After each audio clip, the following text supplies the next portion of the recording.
જય Shri Krishna. Welcome to Shri creation.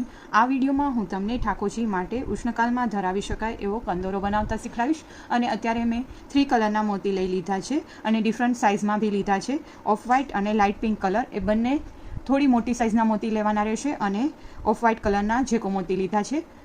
આ મોતી બને ત્યાં સુધી આપણે મોટા જ લેશું. જો નાના મોતી હશે તો નીકળતા નહીં ફાવે, એટલે ખાસ ધ્યાન રાખવાનું કે 2 મોતી મોટી સાઇઝના લેશું. હવે સ્ટાર્ટ કરીશું. તો એના માટે આપણે જે મોતી મોટા લીધા છે ઓફ વ્હાઇટ કલરના, એ 4 પોરવી લેશું. પહેલાં તો મેં ઓલરેડી પડછવા બાંધી લીધા છે. પડછવા કેવી રીતના બાંધવા એનો વિડીયો અપલોડ કરેલો જ છે મારી ચેનલ પર, આપ જોઈ શકશો. ફર્સ્ટ જે મોતી હોય એમાંથી પાછું નીકળી જવાનું છે રીતના.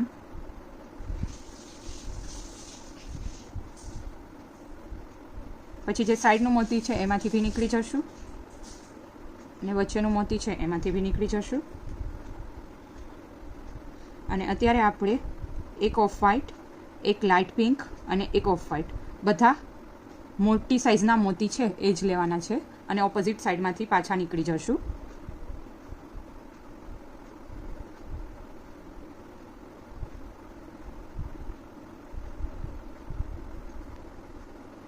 આવી રીતના ઓપોઝિટ સાઈડમાંથી નીકળી ગયા બાદ જે સાઈડનું મોતી છે એમાંથી નીકળી જવાનું પાછું.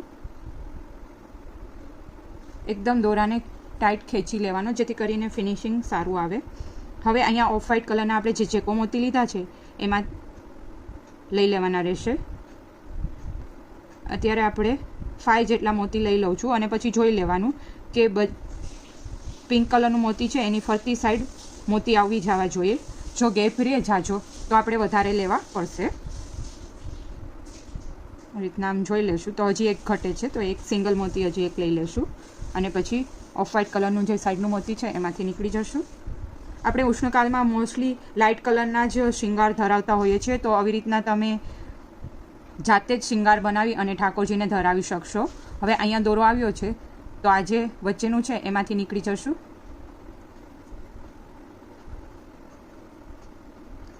અને આ બંનેમાંથી નીકળી જશું.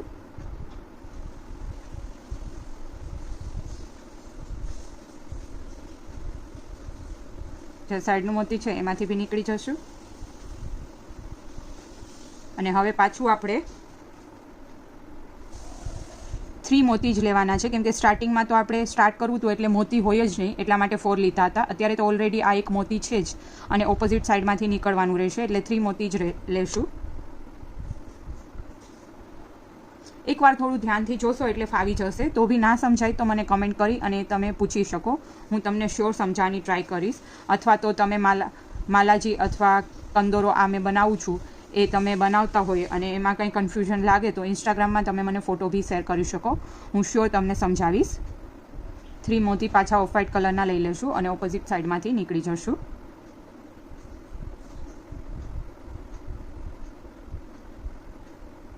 પછી ઉપરનું મોતી છે એમાંથી, સાઈડનું મોતી છે એમાંથી નીકળી જશું. અને આ વચ્ચેનું મોતી છે એમાંથી બી નીકળી જશું.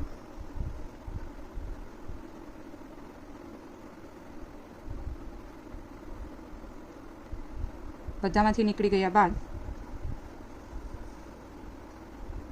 હવે પાછું આપણે એક ઓફ વ્હાઇટ કલરનું, એક લાઇટ પિંક અને એક ઓફ વ્હાઇટ કલરનો મોતી લઈ લેશું. અને ઓપોઝિટ સાઈડમાંથી નીકળી જવાનું છે.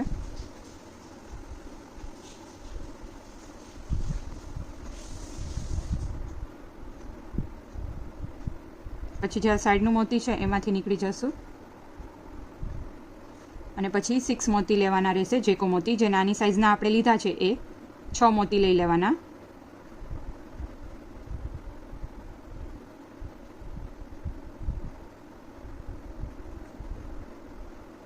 અને પાછું આ સાઈડના મોતીમાંથી નીકળી જવાનું.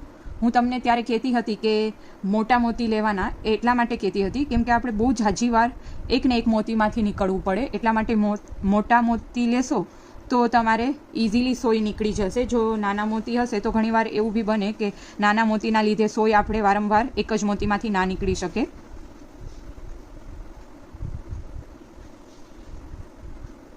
હવે ન્યૂ સ્ટાર્ટ કરવું છે તો આ સાઈડના મોતીમાં આપણે આવવું જોશે. આ બાજુ આવી ગયા બાદ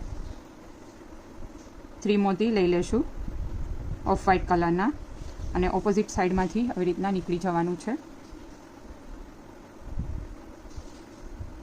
પછી વચ્ચેનું જે મોતી છે એમાંથી નીકળી જવાનું અને સાઈડનું મોતી છે એમાંથી બી નીકળી જશું. એકવાર આવી રીતના સિમ્પલ 3 મોતી લઈ અને મૂકી દેવાનું, જેથી કરીને વચ્ચે ગેપ સરખા રહે. પછી પાછા આપણે 3 મોતી લઈ લઈશું અને ઓપોઝિટ સાઈડમાંથી નીકળી જશું. સાઈડનું મોતી છે એમાંથી નીકળી જવાનું અને વચ્ચેના બંને મોતીમાંથી નીકળી જવાનું.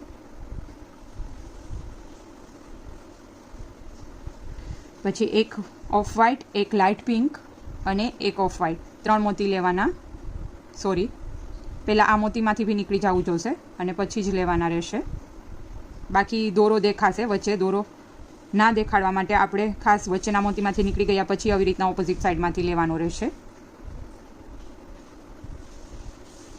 સાઈડનું જે મોતી છે એ સિંગલ મોતીમાંથી આપણે નીકળી જશું અને દોરાને એકદમ ખેંચી લેવાનો છે, જેથી કરીને કંદોરાનો શેપ પરફેક્ટ આવે. જો દોરો લૂઝ રહેશે તો શેપ પરફેક્ટ નહીં આવે કંદોરાનો.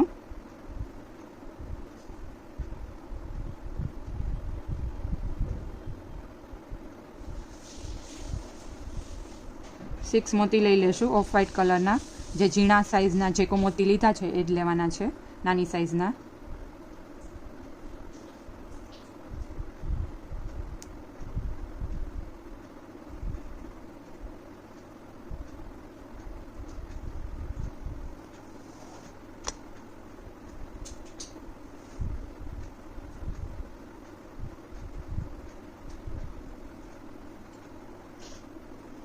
સાઈડના મોતીમાંથી નીકળી ગયા અને હવે આપણે 3 મોતી લઈ લઈશું પાછા ને ઓપોઝિટ સાઈડમાંથી નીકળી જશું.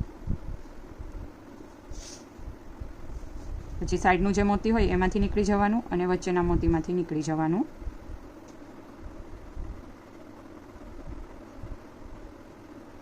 પછી પાછા 3 મોતી લઈ લેવાના અને ઓપોઝિટ સાઈડમાંથી નીકળી જવાનું.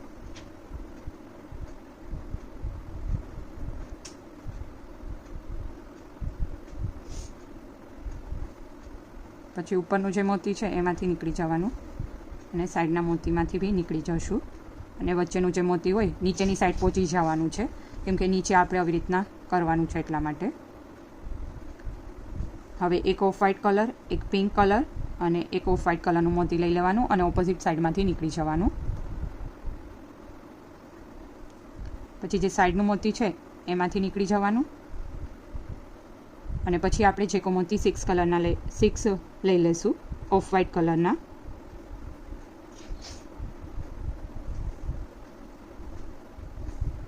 અને સાઈડનું મોતી છે એમાંથી નીકળી જવાનું 6 મોતી લઈને.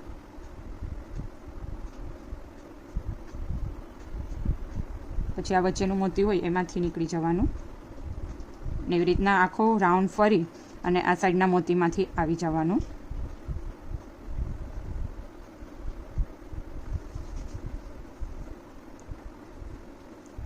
તમે આ મારો વિડીયો ફર્સ્ટ ટાઈમ વોચ કરતા હોય તો જલ્દીથી મારી ચેનલ સબસ્ક્રાઈબ કરી લેજો અને બેલ આઇકન પ્રેસ કરી લેજો, જેથી કરીને તમને મારા લેટેસ્ટ વિડીયોના નોટિફિકેશન મળી શકે અને તમે મારા લેટેસ્ટ વિડીયો જોઈ શકો.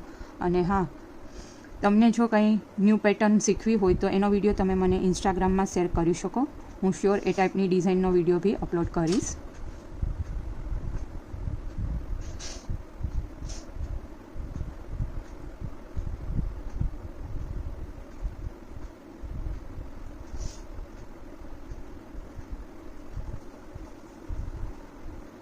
આમાંથી નીકળી ગયા બાદ એક ઓફ વ્હાઇટ, એક પિંક અને એક ઓફ વ્હાઇટ લઈ લઈશું અને ઓપોઝિટ સાઈડમાંથી નીકળી જશું. પછી જે સાઈડનું મોતી હોય ઓફ વ્હાઇટ કલરનું એમાંથી બી નીકળી જવાનું અને પછી 6 જેકો મોતી લઈ લેવાના.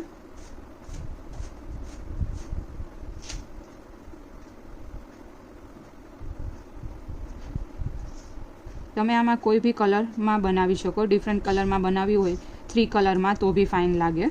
જે કો મોતી છે એ ડિફરન્ટ કલરના લઈ શકો અને જે ઓફ વ્હાઇટ કલરના આપણે મોટા મોતી લીધા છે એ બી ડિફરન્ટ કલરમાં લઈ અને બનાવી શકો તો બી સુંદર લાગશે. પણ અત્યારે ઉષ્ણકાળ ચાલી રહ્યો છે તો મેં એના અનુરૂપ કલર લીધા છે. વચ્ચેનું મોતી છે એમાંથી બી નીકળી જવું, સાઈડની મોતી છે એમાંથી બી નીકળી જવાનું. ઉપરના મોતીમાંથી બી નીકળી જશું. તો કમ્પ્લીટ થઈ ગયું છે. અહીંયા આપણે પડછવા બાંધી લેશું અને પડછવા કેવી રીતના બાંધવા એ ઓલરેડી મેં વિડીયો અપલોડ કરેલો જ છે, તો આપ એમાંથી જોઈ શકશો. તો રેડી છે ઠાકોરજી માટે કંદોરો. ઉષ્ણકાલમાં ધરાવી શકાય એવો, અને તમે કોઈ ડિફરન્ટ કલરમાં બી બનાવી શકો. તો કમેન્ટ કરી અને જણાવજો તમને મારો વિડીયો કેવો લાગ્યો એ. જય શ્રી કૃષ્ણ.